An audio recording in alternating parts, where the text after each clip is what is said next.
Hi everybody, John Morris with Henry Howard, Baylor's Associate AD for Capital Projects and Championships. We're in the middle of one of the capital projects. This is the Paul and Alejandra Foster Pavilion that's going up on the banks of the Brazos. Want to get an update from Henry. Things are hopping over here, aren't they?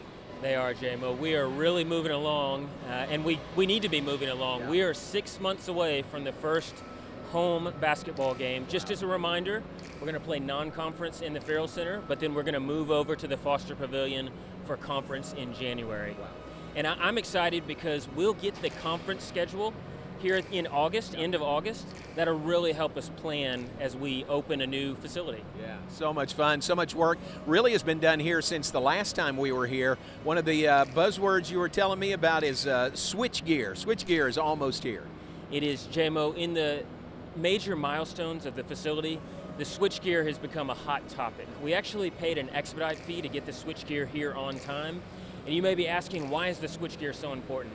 Well, you have to have the switchgear before you can turn the power on to the facility.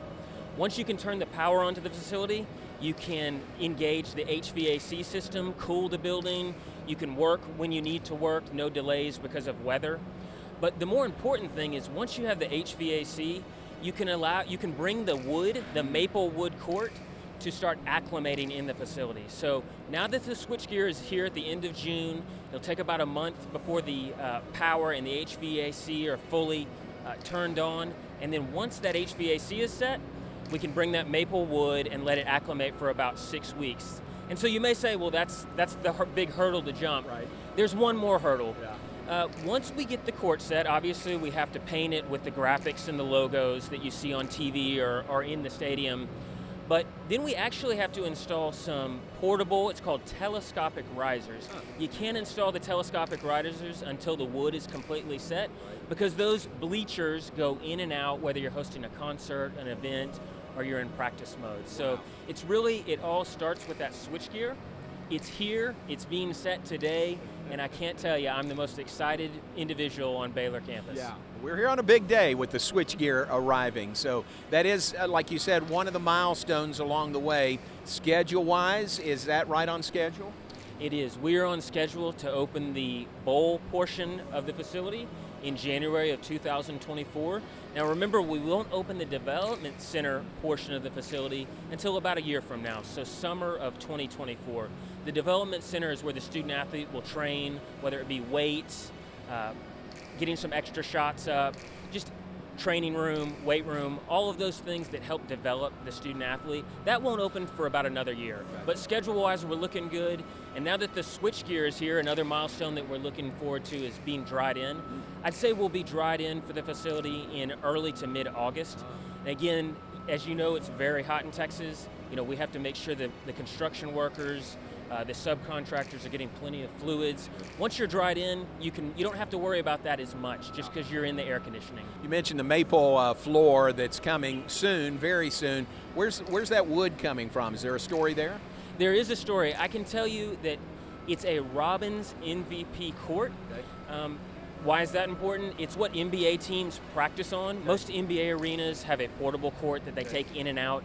Our court will be a Robbins MVP permanent court, so it will stay in place throughout the year. But it's the upper echelon, it's the best technology in maple wood surfacing. It really protects the student athletes from injury because it has a consistent give, and there's no, some areas are dead and other areas are not. Not with the Robbins MVP. We're very excited about the installation of that court. Not only will it be in the main arena, it will also be in the practice courts. Ooh, very nice.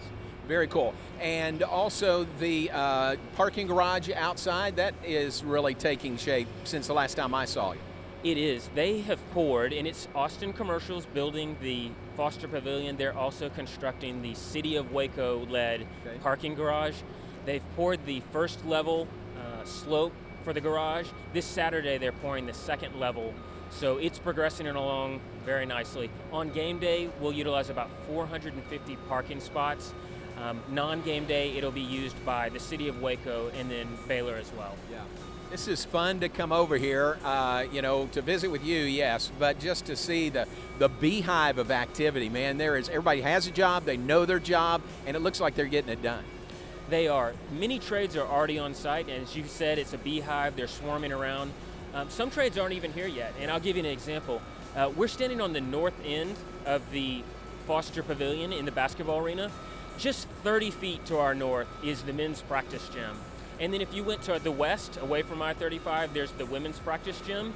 We're very excited. Not only is it going to be a court and a half of training at the Wetzel practice facility, they currently have one court. There'll be a court and a half of training. There's technology such as a full wall of flat screen TV. So Nikki or Scott, they can actually video practice and then immediately give instruction to their student athlete via video.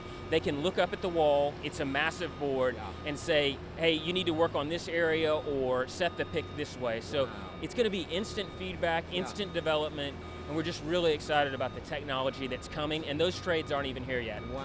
A video wall in the practice gyms in both men's and women's. It's going to be in the women's practice gym and the men's practice gym. And each practice gym has an office area that overlooks the gym. Both video boards will face the offices. So there's no telling how it'll be used on non-practice game days. So we might have to sneak over here and watch a football game or a basketball game. Wow, that's great. Well, thanks for the update. We don't want to keep you. I know you're busy, but this is sure fun to come and see the progress. And thank you very much for the update. You're welcome. I appreciate you asking about the switchgear, John. Have a great day. Happy Switchgear Day. Exactly. With Henry Howard, Baylor's Associate AD for Capital Projects and Championships, I'm John Morris. That's an update of the Paul and Alejandra Foster Pavilion.